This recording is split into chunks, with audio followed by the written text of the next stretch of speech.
What is up, everyone? My name is Jack Saffel, back again with another video, and today I'm going to do something a little bit different. I was thinking about this, like, a few days ago or whatever, about the future of me reviewing Raw and SmackDown, and here's the thing about reviewing Raw and SmackDown, man. I always leave it so fucking late now. Like, I remember ages ago, like around last year, I'd do it like hours after it aired, you know. But now I leave it till like Thursday, Friday, Saturday or whatever. Maybe I'm just getting lazy. That might be one thing, or maybe I've just kind of lost the passion for reviewing, you know, SmackDowns and Raws, especially Raws.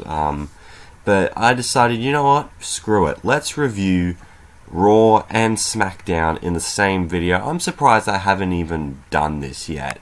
I should have done this ages ago, really have, but I'm just going to casually talk about Raw and SmackDown and pretty much what I thought of each show and what show was better in my opinion, and just casual thoughts all around. Nothing too serious or anything, but hopefully this could be something fun in the future, and yeah, I hope maybe this can work and we might just go with this from now on. So I'll quickly I'll talk about Raw first, and the big segment for me was Goldberg coming in. This was the Halloween episode of Raw, so bit cringe, but it wasn't too bad actually. The cringe was not that bad, but Goldberg came out, great reception from the crowd. It wasn't like last week where the entire crowd were chanting Goldberg sucks, probably because they were in fucking Minneapolis, where pretty much Brock Lesnar got his name stay and all that, and pretty much Goldberg came out to talk about the big match with Lesnar at Survivor Series and all that stuff, until Paul Heyman came out and pretty much said, "You want to go Brock Lesnar right now? Well, you know what? He's a very impatient beast, so here he is." And they played Brock Lesnar's music, and I thought, because one side of my brain was like, oh shit, is he actually here? Are they going to fight? And then the other side of my brain is like, come on, Jack, he's not going to show up tonight. And of course he didn't. Paul Heyman pulled a bullshit prank on us, and Goldberg didn't really appreciate it, so he pretty much walked to Paul Heyman, pretty much threatened to punch him, until Rusev came out to kind of try and confront Goldberg or whatever. For some reason, I don't know why he did. He's out of his feud with Roman, and Goldberg didn't appreciate that, so he pretty much hit him with jackhammer and speared Paul Heyman, which we kind of knew was going to happen, and he ended up getting sent to the hospital and all that. And yeah, Goldberg he was looking alright. It was a bit sloppy, the fighting he did with Rusev. He kind of looked a bit sloppy at first, but he kind of got his groove in there. But yeah, seeing Goldberg back was pretty damn cool. I'm still conflicted on the match. On one hand, I want it to be successful, and I'm hoping that these two guys will put on a better match that they did at WrestleMania 20, but then again, who knows, man? It could be even worse than last time, but I highly doubt that. So, quickly talking about some other stuff, we had Enzo Amore beat Luke Gallows in a trick-or-street fight. This was WWE's big gimmick match that they have to do for every Halloween special. Of course, Enzo and Cass stretched up as Woody and Buzz Lightyear, because at Hell in a Cell, I think Big Cass made a Toy Story reference, and I thought, fuck it, let's go all the way with it, which I thought was cool. You know, they were hitting each other with skeletons, they were smashing pumpkins. Hopefully I don't sue TNA over it. Yeah, just hitting themselves with a bunch of random Halloween-themed items. I think someone got put through a table, I'm not too sure. And they tried to do a spot where they put a pumpkin on Luke Gallows' head and did a DDT for it or whatever. But yeah, this is what Luke Gallows and Carl Anderson left Japan for, guys. But yeah, at least they got their win at Hell in a Cell, and I think they're going to be in the 5-on-5 tag team match at Survivor Series, which was a big theme throughout the night. We had TJ Perkins beat the Brian Kendrick. Did you say the Brian Kendrick? Via countout. So in pretty much now Brian Kendrick is the Cruiserweight Champion. They were having a good match, you know, some solid stuff, but Kendrick was like, you know what, screw it, and pretty much, you know, left. But, Perkins, he couldn't do that, so right afterwards he put him in a knee bar and on the ramp, which caused him to tap out and all that, so yeah, cool. And then Braun Strowman went up to like Mick Foley or whatever, and he demanded to be put in the Survivor Series 5-on-5 match or something like that, or just some real competition. And so Mick Foley was pretty much like, alright, if you can win your match, I'll put you in the fucking 5-on-5 match, but you have to compete in a battle royal. So though it was pretty much a bunch of jobbers in there, some other guys were Sheamus, Cesaro, Sami Zayn, Neville, and all that. They end up getting eliminated. Sheamus eliminates Cesaro, whatever, and I think it was it Sami Zayn and Braun Strowman at the end, because they've got kind of a feud going on, and it looks like Zayn was going to pull a Chris Benoit and pretty much hold his head and flip him over, but no, Braun Strowman knocked him out of the ring and he won the match. So he's going to be on the 5-on-5 team, which is very interesting, and all that. I think Raw's going to have a huge upper hand with him in the corner. So some other stuff that took place, there was a 6-man cruiserweight tag match. It was pretty much the pre-show of Hell in a Cell.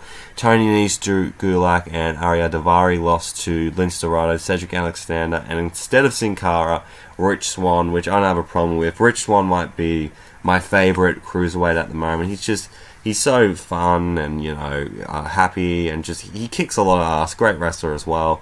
And Cedric Alexander is also another one of my favourites at the moment. So it's a tie between these two at the moment. What else happened? I think Charlotte and Bayley had a bit of a confrontation or whatever. Of course, Charlotte Flair's gloating about a big win at Hell in a Cell, beating Sasha in it. And she pretty much called out Bayley, I'm pretty sure, and that she found out that she's going to be on the Survivor Series team and how she's the weak link of it, and that, if you want to be on the team and prove, you want to be the strongest of the bunch, go ahead and face my opponent for tonight, and it was Nia Jax.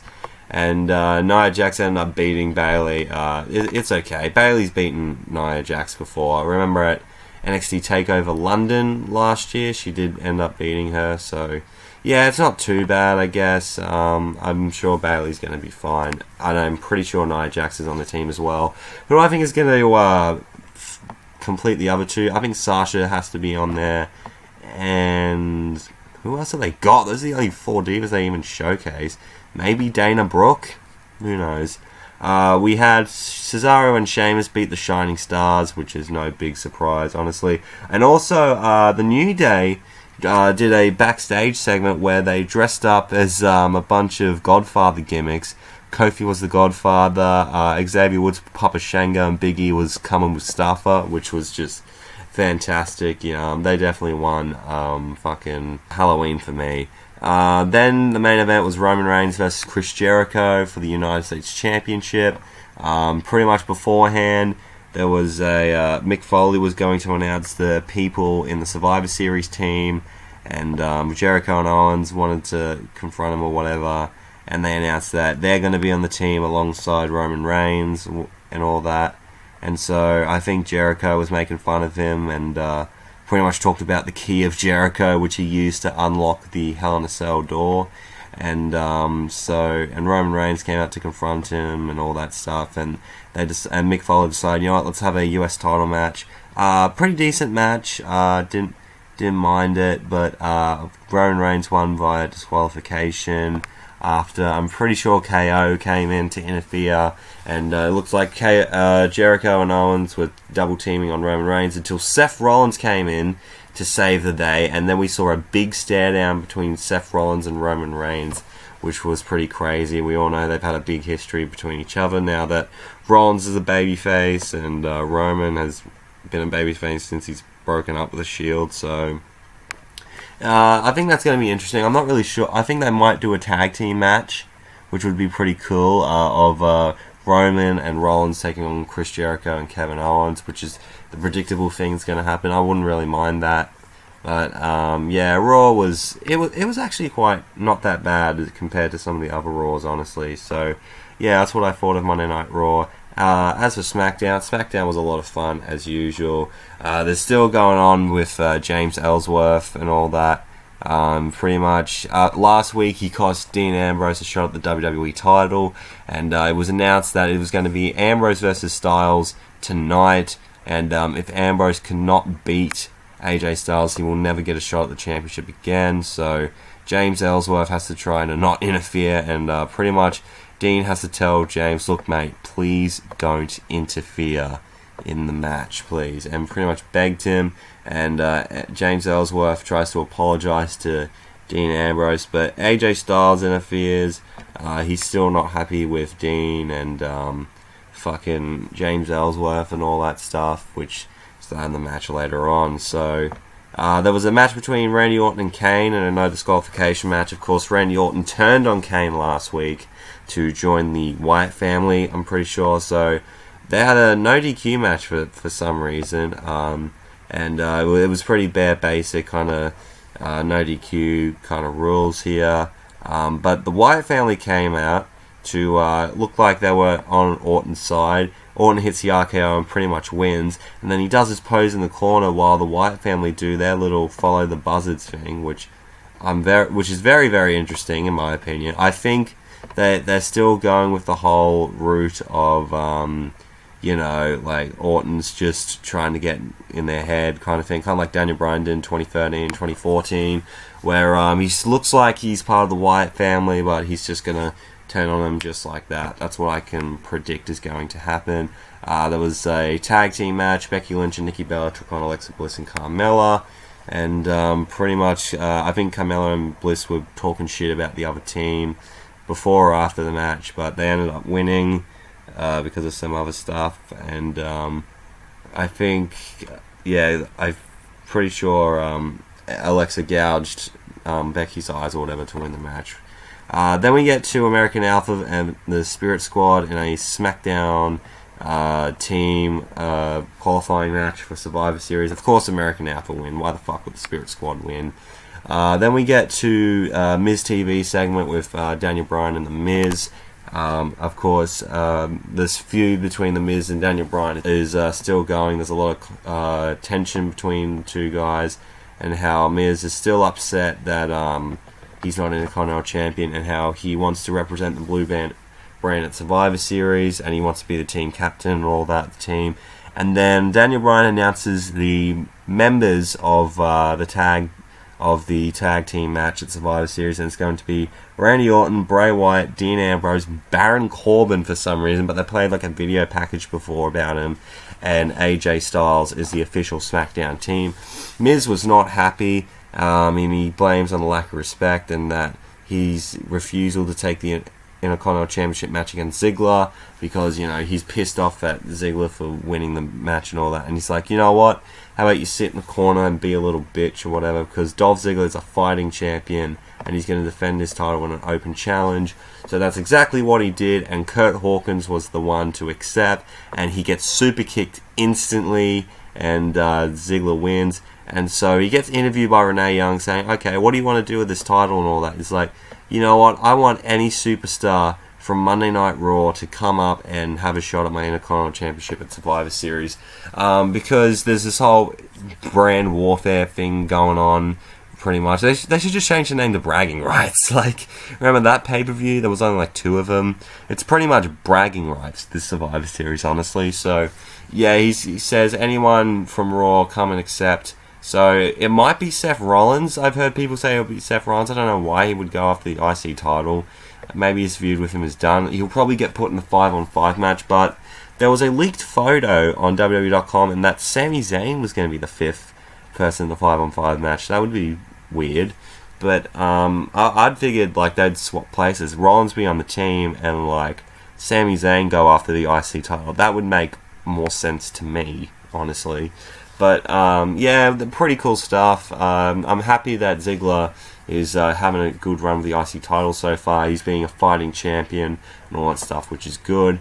We had another tag team match to determine who's going to be on the tag team elimination match at Survivor Series. It was the Usos and the Headbangers. Of course, Usos pick up the win against the Headbangers. And then we get to the Dean Ambrose AJ Styles match, and Ambrose was constantly telling James Ellsworth backstage and all that, don't interfere in this match for the love of Christ. But James Ellsworth, he wants to thank Dean Ambrose for everything he's done for him, but like Ambrose is like, no, please don't interfere. So they're having a pretty damn good match throughout the whole thing until James Ellsworth, and for fuck's sake, James Ellsworth, he has to come out there, and Ambrose is like, what are you doing? And Styles is getting pissy as well, and pretty much James Ellsworth was pretty much banned from ringside, and the security had to chase him out of the arena, but he ended up running back in, and Styles, I think, like kicked him in the face or whatever, or got really pissed off, but Ambrose hit the dirty deeds on him and beats him, so that's pretty cool. And they announced that it's going to be a tables, ladders, and chairs match at WWE TLC, which is the next SmackDown exclusive show. I think it's in early December, I'm pretty sure, and that's it for SmackDown. So, what show did I think was better? SmackDown, obviously. Just, in my opinion, it's just a funner show. I like watching 2 hours instead of 3 hours of wrestling. But, you know, Raw was not that bad as well this week. I enjoyed the Goldberg segment. I did enjoy Enzo Amore dressed up as Buzz Lightyear. I thought that was funny. And I'm liking how they're now officially building up towards Survivor Series. I'm digging the whole Raw versus SmackDown kind of thing. I'm really liking that, and hopefully it could be a really good pay-per-view, because Survivor Series has been really lacking in the last couple of years.